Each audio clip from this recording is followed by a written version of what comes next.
আজ আমি বানাতে যাচ্ছি কালারফুল কদম পিঠার রেসিপি। এই রেসিপিটা কিভাবে বানাচ্ছি তাহলে চলুন দেখে নেওয়া যাক। এদিকে কড়াই বসিয়ে দিয়েছি, দিয়ে দিলাম নারকেল কুড়ো। প্রথমে পুরটা রেডি করে নেব।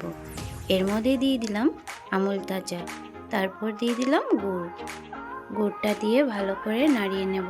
তারপর গুড়টা শুকিয়ে আসলে এর মধ্যে দিয়ে দিব গুঁড়ো দুধ।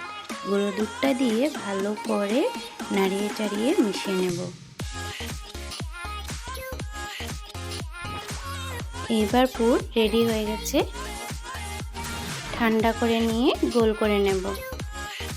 তারপর এদিকে শুকনো খোলাতে চালের গুঁড়োটাকে অল্প ভেজে নেব। 1 মিনিটের মতন ভেজে নিয়েছি। ভাজা হয়ে গেছে। চালের গুঁড়োটাকে একটা থালে ঢেলে নিলাম। পিঠার গায়ের জন্য ব্যবহার করেছি এখানে দুধ। এর মধ্যে ঢেলে দিলাম ভেজে রাখা চালের গুঁড়োটাকে। কাইটা রেডি হয়ে গেছে। এবার একটা থালে ঢেলে নিলাম।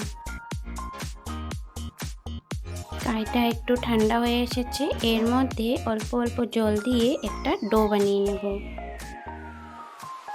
ডোটা রেডি হয়ে গেছে।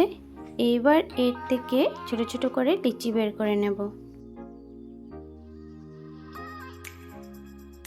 লিচিগুলোকে ভালো করে গোল করে নেব। গোল করা হয়ে গেছে। এবার আঙ্গুলের সাহায্যে চেপে চেপে বাটির মতন করে বানিয়ে এর মধ্যে নারকেলের পুরটাকে ভরে নেব। তারপর ভালো করে গোল করে নেব। আবারও সেম একইভাবে আরেকটা বানিয়ে নিলাম। সব কটা বল রেডি হয়ে গেছে। এদিকে সবুজ আর লাল কালারের চাল নিয়েছি। সবুজ কালারের চালটা বানিয়েছি পালং শাকের রস দিয়ে, আর লালটা বানিয়েছি বিটের রস দিয়ে। চালগুলোকে 8 ঘন্টা ভিজিয়ে রেখেছিলাম। এইবার চালগুলোকে সব পিঠেগুলোর উপর লাগিয়ে নেব। ভালো করে চেপে চেপে লাগাতে হবে। এখানে আমি বাসমতি চাল ব্যবহার করেছি। সবগুলো পিঠের উপর চাল লাগানো হয়ে গেছে। এইদিকে ইডলি মেকার নিয়েছি। এর মধ্যে জল গরম হতে বসিয়ে রেখেছিলাম। জল গরম হয়ে গেছে। তারপর এর মধ্যে প্লেটগুলো বসিয়ে একে একে পিঠেগুলো দিয়ে যাব। পিঠেগুলো দেওয়া হয়ে গেছে। এবার ঢাকা লাগিয়ে দিলাম। পিঠেগুলো হয়ে গেছে, ঢাকাটা তুলে নিলাম।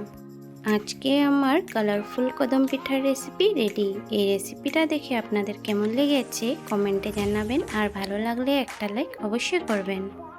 আর বন্ধুরা সাবস্ক্রাইব করতে ভুলবেন না।